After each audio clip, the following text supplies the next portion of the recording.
Good morning friends, मैं हूं Neetu Gupta, spiritual life coach. ये हमारा 7 चैप्टर चल रहा है जिसके अंदर कृष्ण अपने बारे में यानी कि गॉड के बारे में कुछ इंपॉर्टेंट बातें हमको समझा रहे हैं।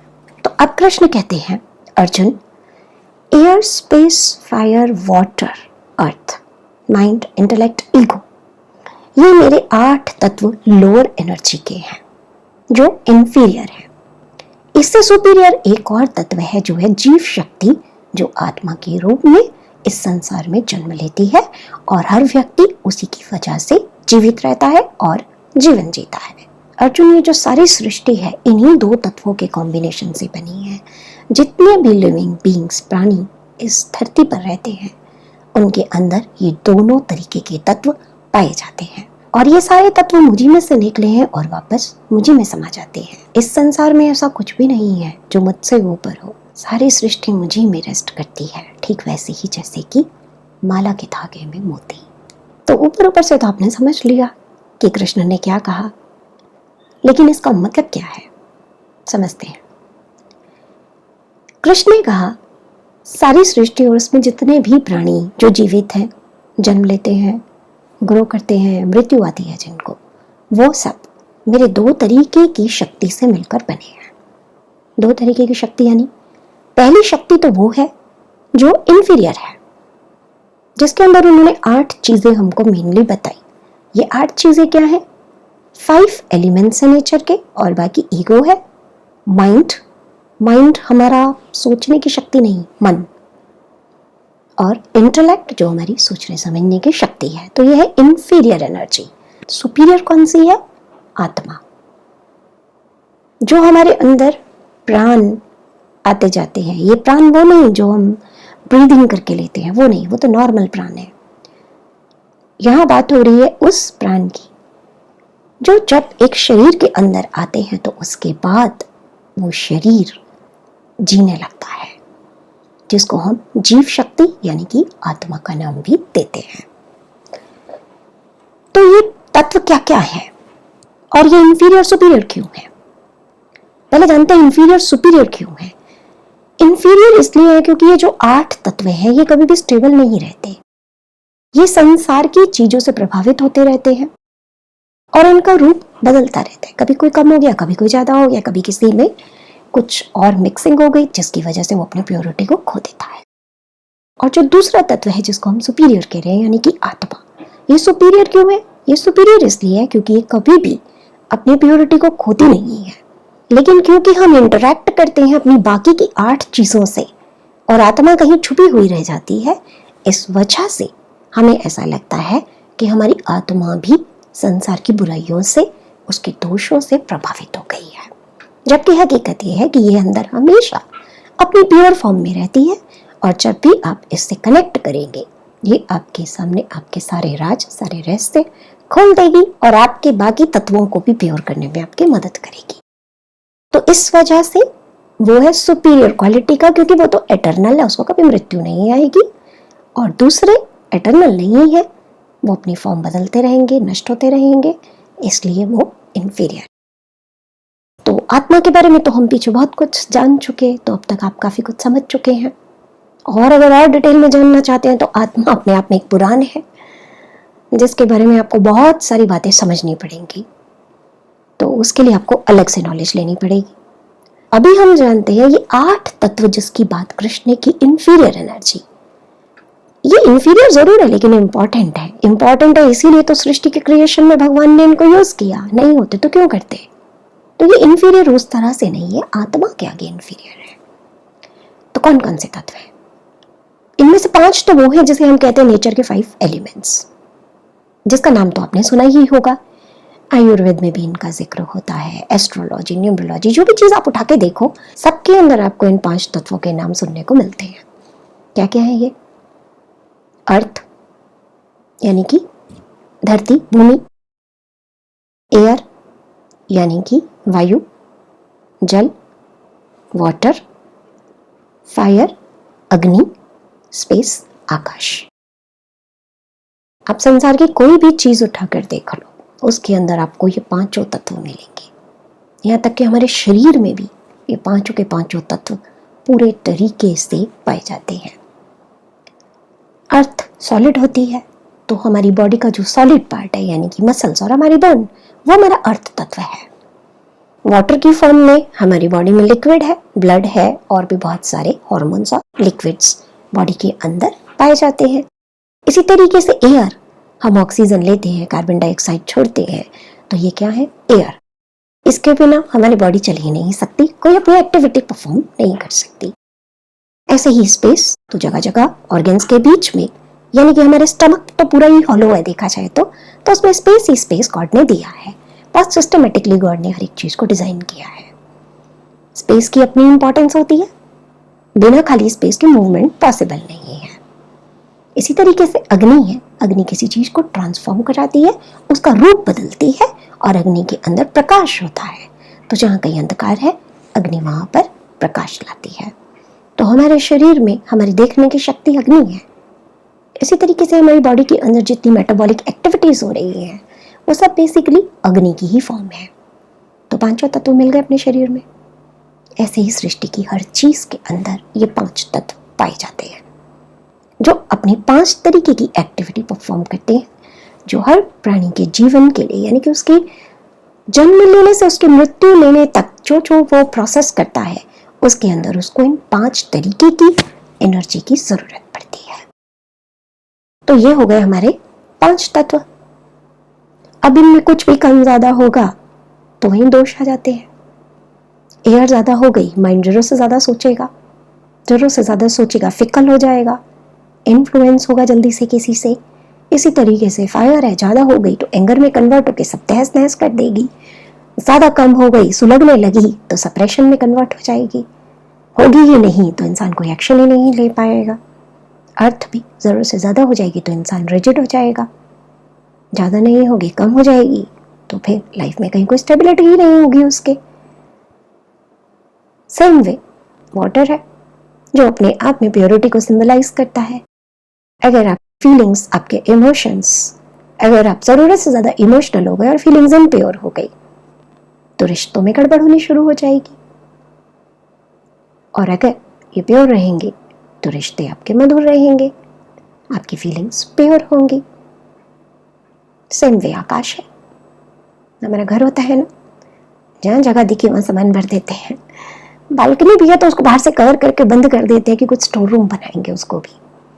जितना भी हमारा घर हो, जितना भी स्पेस हो, कमी पड़ता है। स्टोर हमारा स्टोर रूम इतना बड़ा होता है, चाहे वो चीजें कभी इस्तेमाल हो रही है या नहीं हो रही, फिर भी हम इकट्ठा करके रखते हैं। तो क्या होता है, घर में एनर्जी का फ्री फ्लो नहीं हो पाता, स्पेस डिस्टर्ब हो जाता है। इसी तरह से इन 5 तत्वों की हर चीज में, हर जगह बहुत ज्यादा इंपॉर्टेंस है।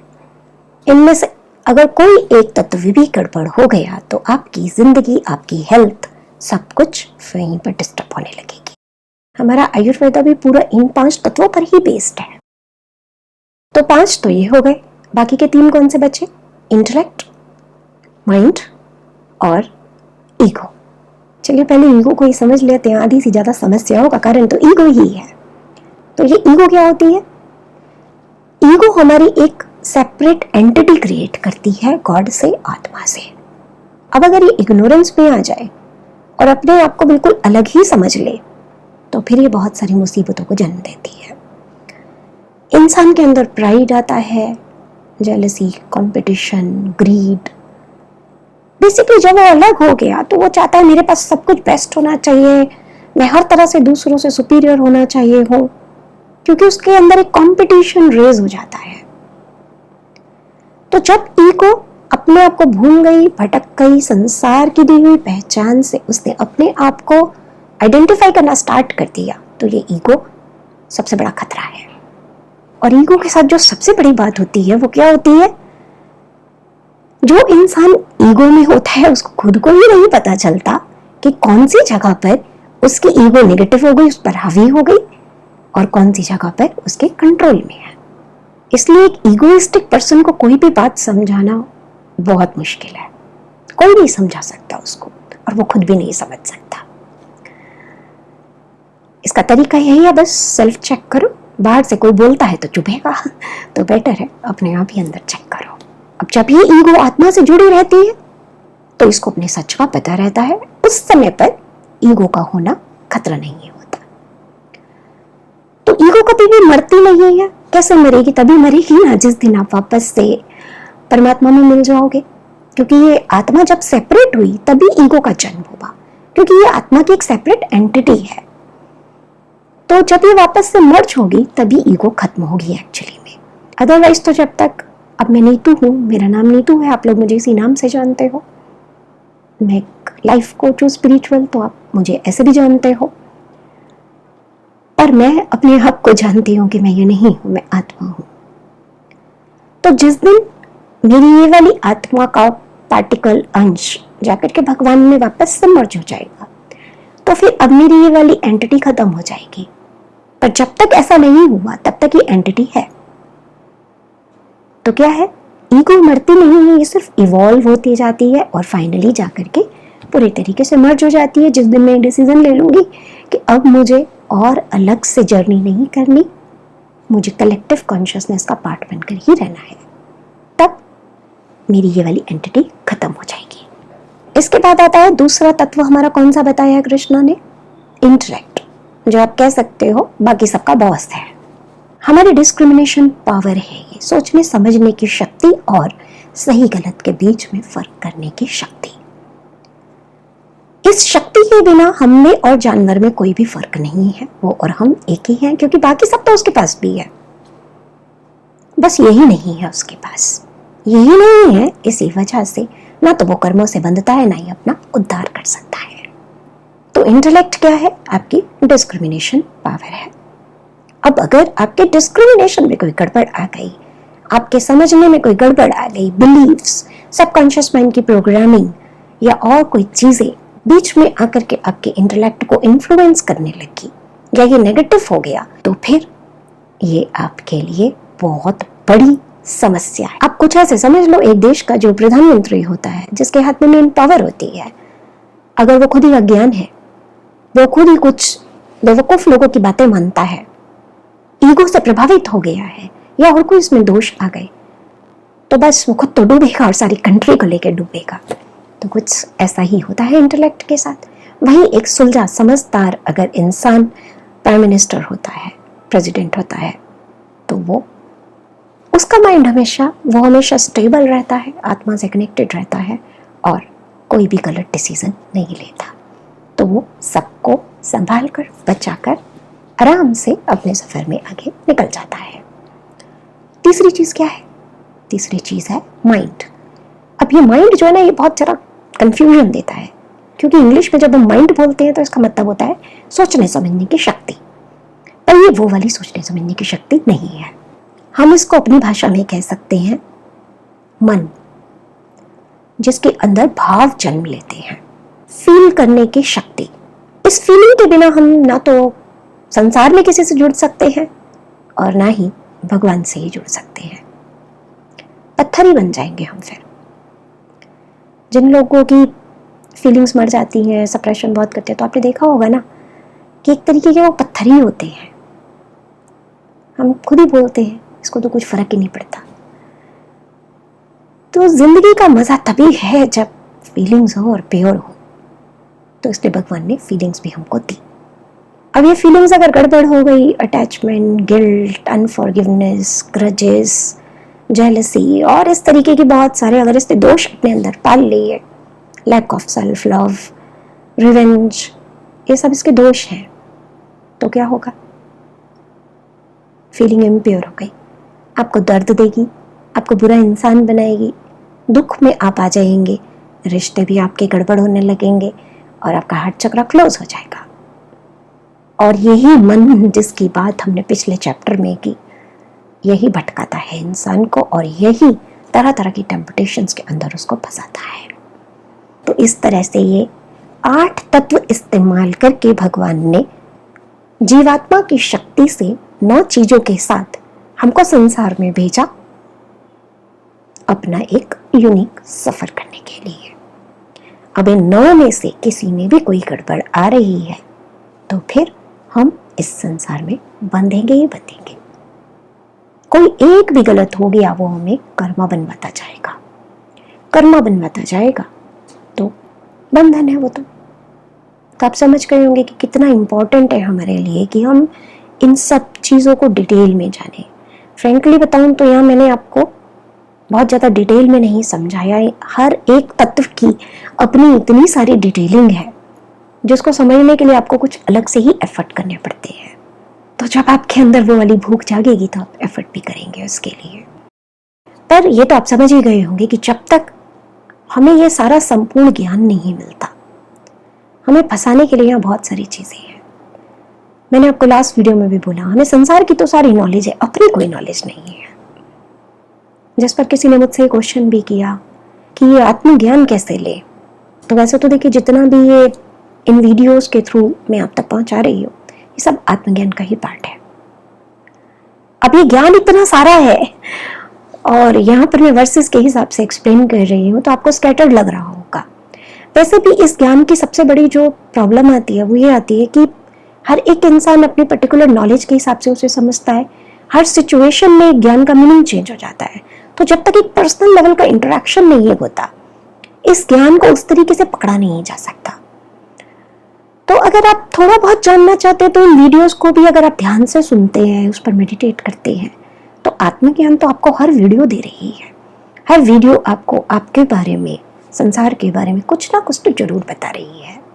और अगर आप इसकी गहराइयों में उतरना चाहते हैं तो फिर मैं पहले भी कई बार बोल चुकी हूँ, मैंने लिबरेशन का कोर्स बनाया हुआ है जिसके अंदर मैंने स्टेप बाय स्टेप एक एक चीज को इतना डिटेल में एक्सप्लेन किया है।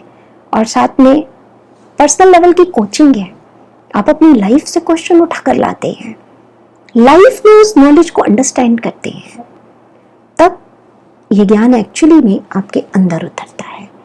तो किसी को कोई फोर्स किसी तरीके का कुछ नहीं है, क्योंकि ये सफर हमारा अपना होता है। अगर आपके अंदर वो भूख है, वो डिजायर है, आपको वो वैल्यू है उस चीज की, तो आप उसके लिए एफर्ट करेंगे। अदरवाइज आप इन वीडियोस को देखते रहिए, इसमें भी बहुत ज्ञान है और मैं इन सब के ऊपर बुक्स भी लिख रही हूँ। जैसे ही वो पूरी होंगी तो मार्केट से आप वो भी परचेज करके ले सकते हैं। आपके अंदर अगर चाहत है तो आप तक वो चीज़ पहुंच ही जाएगी। अब आगे आपके ऊपर, आप कितने एफर्ट करते हैं उसके लिए। तो आत्मज्ञान एक पुराण की तरह से है जिसके लिए आपको एफर्ट तो करने पड़ेंगे। तो चलिए, कृष्ण हमको इन वर्सेस के अंदर ये भी बताते हैं कि जितने भी तत्व उन्होंने अभी हमारे सामने जिक्र किया, ये सब मुझी में से निकले। मुझी में से मतलब मैं पहले भी ये बात बता चुकी, कृष्ण एक नाम है जो हमने भगवान के एक रूप को दिया है। जो भगवान है उसके अंदर तो इतने सारे रूप, इतने सारे गुण हैं कि उसको हम किसी एक नाम के अंदर बांध ही नहीं सकते। तो कृष्ण उस नाम का ही एक प्रतिबिंब आप कह सकते हो वो। तो ये सारे तत्व उसी शक्ति में से निकले हैं और वापस से उसी में समा जाते हैं। अब पजल कहाँ आती है जो आपको कंफ्यूज करती है? वो वहां आती है जब आप भगवान को एक फॉर्म देकर एक मनुष्य की तरह से सोचने लगते हो। तो आपको लगता है इसमें से कैसे निकल सकते हैं ये सारे तत्व, वहां कंफ्यूजन स्टार्ट हो जाती है। लेकिन अगर आप ऐसे सोचो कि भगवान एक शक्ति है, जैसे हमारे विजुअलाइज करने की एक शक्ति है हमारे पास, हम अपनी विजुअलाइजेशन में कुछ भी क्रिएट कर सकते हैं। 5 तत्व भी बना सकते हैं, अपने आप को बटरफ्लाई भी देख सकते हैं, अपने आप को क्वीन भी देख सकते हैं, किंग भी देख सकते हैं, कुछ भी आप अपने बारे में कल्पना करके देख सकते हैं। और उस समय पर हमारी कल्पना पूरी रियल ही होती है। सपना देखते हैं ना, कई बार सपने में इतने खो जाते हैं, उठने के बाद बहुत देर तो ये समझने में लगती है वो सच था कि ये सच था। मेरे साथ तो कई बार ऐसा हुआ है कि जब उठते हैं तो ऐसा लगता है अभी भी मैं उसी दुनिया में हूँ। 5-7 मिनट बाद होश आता है, नहीं वो सपना था। तो अगर हम इस तरह से समझेंगे भगवान को कि वो एक शक्ति है जो अपने अंदर से कुछ भी क्रिएट कर सकती है, तो बस समझ लीजिए उस शक्ति ने हम सबको, इन तत्वों को, आत्मा को, सबको क्रिएट किया है। आई थिंक अब इसको ग्रैस्प करना आपके लिए थोड़ा आसान हो गया है। ये सारी फॉर्म्स भी, शिवा, कृष्ण, गणेश, जीसस, बुद्धा, सब भगवान के ही शक्ति में से जन्मी है। मैं भी उसी शक्ति का हिस्सा हूँ, आप भी उसी शक्ति का हिस्सा हो। तो वो शक्ति अपने आप में इतनी शक्तिशाली है कि वो कोई भी फॉर्म ले सकती है।